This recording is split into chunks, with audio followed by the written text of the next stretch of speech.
রাধে রাধে। নমস্কার সমস্ত দর্শক বন্ধুদেরকে এসটি মর্নিং চ্যানেলে আপনাদের স্বাগত। আমি সুনন্দা। 2025-এ রাধা অষ্টমী কত তারিখে এবং রাধা অষ্টমীর মাহাত্ম্য কী সে বিষয়ে আপনাদের সাথে শেয়ার করব। তার সাথে সাথে রাধা অষ্টমীর পূজার নিয়মবিধিগুলো আমরা জেনে নেব।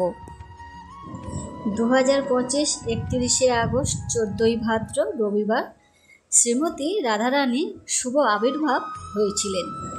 শ্রীকৃষ্ণ তার বাম অঙ্গ থেকে প্রকাশ করেছিলেন শ্রীমতী রাধারানীকে আনন্দ ও সাধন করার জন্যে। চৈতন্য কবিরাজ কৃষ্ণদাস গোস্বামী কি বলছেন সেগুলো আমরা জানব। রাধাকৃষ্ণ এক আত্মা, দুই দেহ ধরি, অন্যান্য বিলাসের রস আস্বাদন করি। রাধারানীর নাম কেন হলো সে বিষয়ে আমরা একটু ছোট্ট করে জানব। শ্রীকৃষ্ণ রাধারানীর সাথে প্রেম লীলা করবে বলে রাধারানী রাসের দিনে ধাবিত হয়েছিলেন। রাস থেকে আর ধাবিত হয়ে শ্রীকৃষ্ণকে পুষ্পচয়ন উপহার দিয়েছিলেন বলে ধা, এই দুটি শব্দ নিয়ে রাধা। এই রাধা নাম উচ্চারণ করলে, আপনারা বাড়িতে রাধারানীর উৎসব পালন করলে সেটাতে আপনারা কী লাভ পাবেন সেই বিষয়ে আমরা ছোট্ট করে জেনে নেব।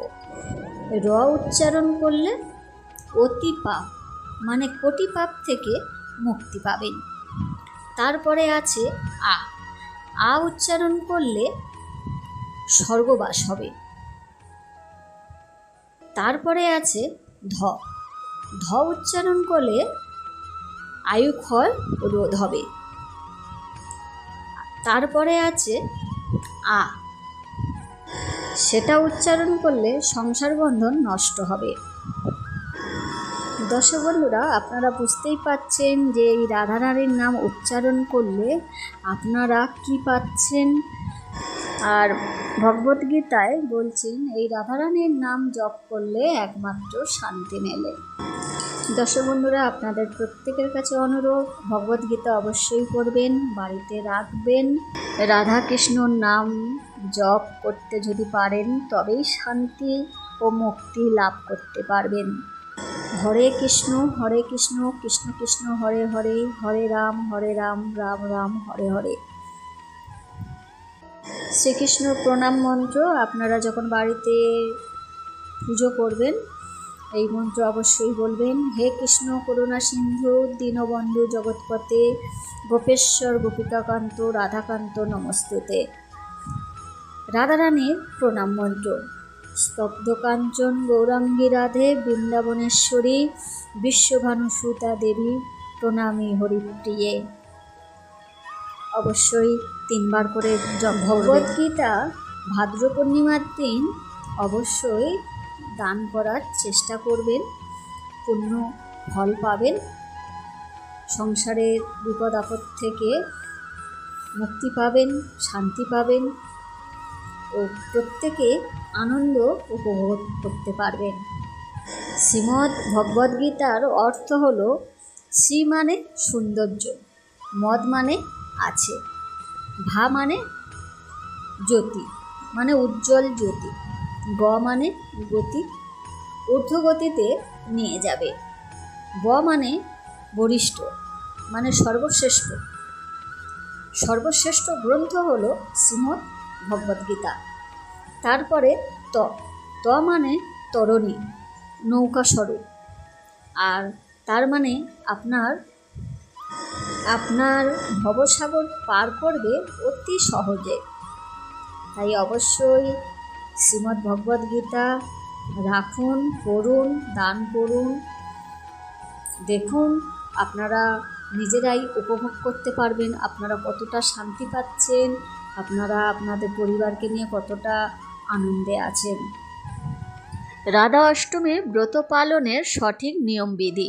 রাধারানী মধ্যাহ্নকালে আবির্ভাব হয়েছিলেন বলে তাই উপোস রাখার সঠিক নিয়ম দুপুর 12টা পর্যন্ত। প্রভাতকালে স্নান করে নতুন বস্ত্র পরে রাধারানীকে পঞ্চামৃত দিয়ে স্নান করাতে হবে। খেয়াল রাখবে রাধারানীর সাথে শ্রীপ্রভু মানে শ্রীকৃষ্ণ অবশ্যই যেন সঙ্গে থাকে। শ্রীকৃষ্ণ একা থাকতে পারে, কিন্তু মা রাধারানী কখনোই একা থাকতে পারেন না। তাই সব সময় যা কিছু করবেন যুগল অবস্থায় করবেন। রাধারানীকে পঞ্চামৃত দিয়ে স্নান করাবেন। একটি চৌকি নেবেন, তার উপরে আসন পেতে আসনের মধ্যে রাধারানী ও শ্রীকৃষ্ণকে বসিয়ে ফুল চন্দন দিয়ে ভালো করে সাজিয়ে দেবেন।